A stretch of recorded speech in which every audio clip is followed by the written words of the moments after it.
Welcome into another edition of Cumulus Community. It's Nick Giuliano, and joining us this week, the Executive Director of Rhode Island Pet Network, Jordan Bouclin. Jordan, thanks for joining us. Thank you for having me.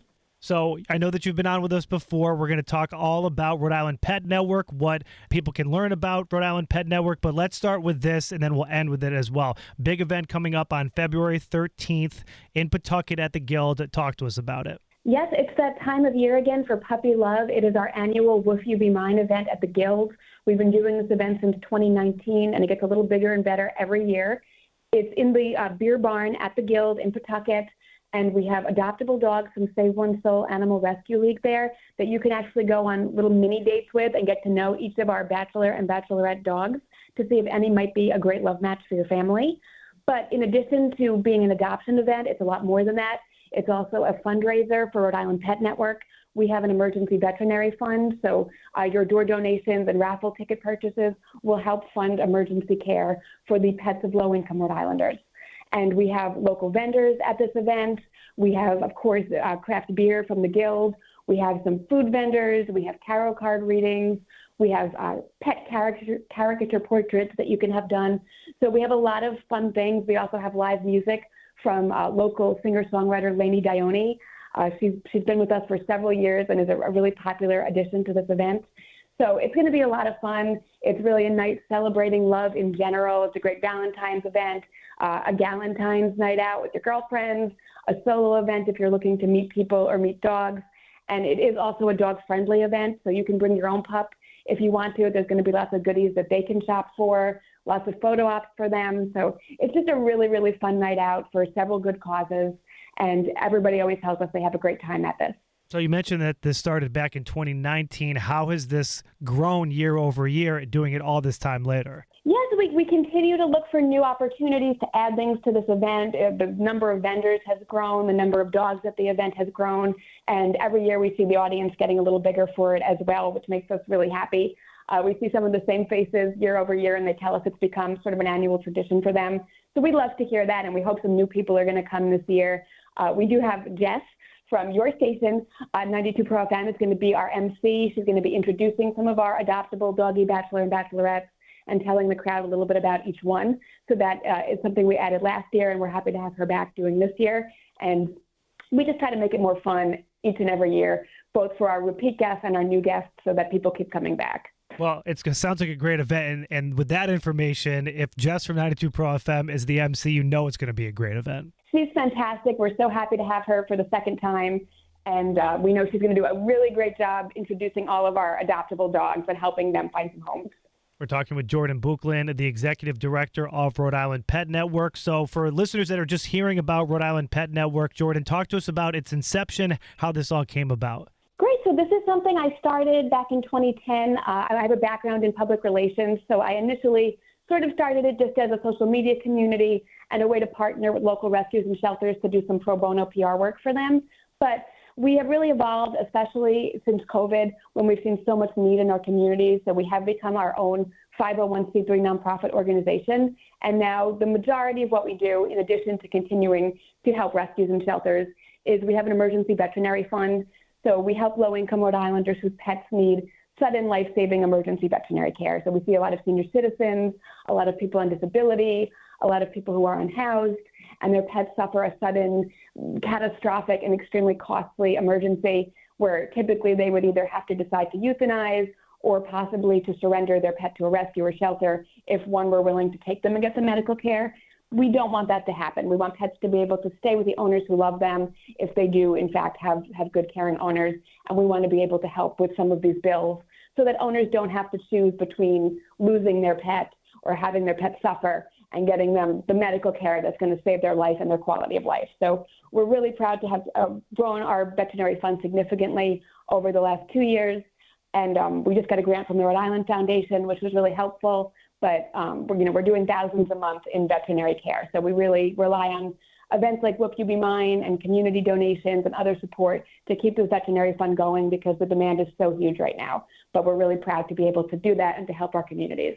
Yeah, I find that fascinating. I'm sure you, like you mentioned, you help so many different people in different walks of life. But can you talk to us about some success stories recently that our listeners should know about? Yeah, absolutely. We had an emergency come in on Christmas Eve, actually. It was a senior golden retriever who had been diagnosed with a large mass on his spleen. So, we sprung into action right away on Christmas Eve. The initial vet gave him an estimate of $8,000 to $10,000 for the surgery that he needed to save his life.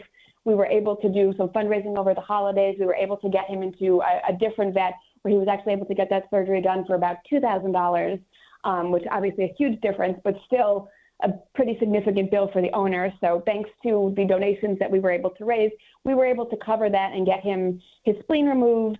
It was biopsied and unfortunately it did come back as cancer. So we're supporting his family with some additional treatment options, but it wasn't the most aggressive form of cancer that they were worried about. And the most important thing was getting that spleen and that mass out. So, we were able to make that possible. But we have a lot of cases like that. We're helping a cat that had a head trauma this week. We are helping, we do all sorts of things, some trauma, some car accidents and being hit by cars, amputations and things like that, to intestinal blockages, which can quickly become fatal, to helping with the diagnosis and treatment of diseases like cancer and other things that can put a really significant financial burden on a family. We're talking with Jordan Bouclin, the executive director of Rhode Island Pet Network. And Jordan, you mentioned that you started this back in 2010. Leading up to that, was this always something that you wanted to be a part of, helping animals, helping out pets, or was it like a light bulb moment that you needed to start this? It's always been my passion. I started, my mom was taking me to animal shelters when I was probably 5, 6 years old to bring donations. I was actually profiled in my town newspaper, the East Greenwich Pendulum, when I was in the 2nd grade, because I was always organizing fundraisers at my school and bringing adoptable pets in, and we fostered some kittens when I was little. So, it's always been a big part of my life and what I'm passionate about. But, as I grew up, I volunteered as a teenager and then kind of got busy with college and starting my career. And then 2010 was the point where I really wanted to come back to it. And even though, I was working full time and I didn't necessarily have the ability to be hands-on in the shelters as much as I was when I was younger, I wanted to take the skills that I've developed, both in my educational background in journalism and my professional background in public relations, and find a way to use that to sort of benefit the animal welfare ecosystem in our state.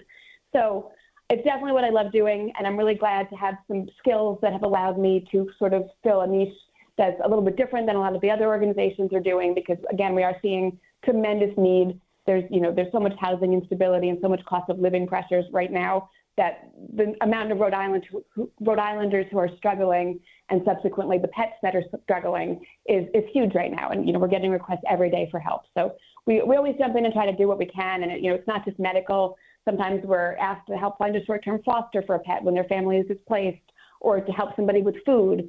And if we can't do it, we at least try to make the connections to connect them with a rescue that can help, or to connect them with another organization that can help. So we really are all about truly being a network and providing a sense of community to those in need, and bringing resources from across the state together to serve owners and pets in their darkest times. I think it's interesting and commendable. I mean, like we just mentioned, you started this back in 2010. It's now 2026. So 16 years later, you're still doing this. And from where it was to where it is now, you've got to be proud of that. Yeah, I'm really proud. We started our veterinary fund, which we started about 3 years ago. The first year that we had it, we did like $2,100 in veterinary support.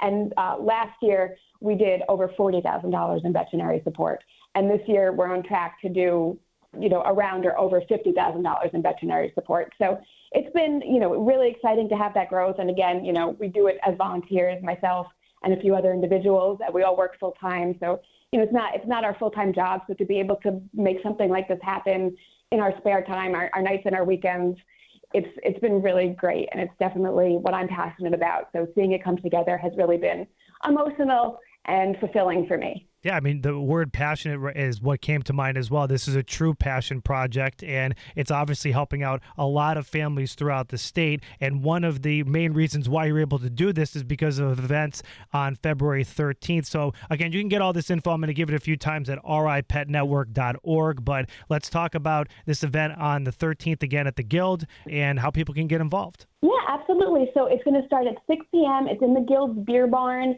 We do encourage a $5 door donation. Again, that goes directly to our emergency veterinary fund, and we split total proceeds from this event with Save One Soul Animal Rescue League as well. So it benefits both our mission to provide veterinary care and their mission to find homes for dogs in need. So it's a really good cause. There's going to be a raffle. We're going to have a lot of vendors.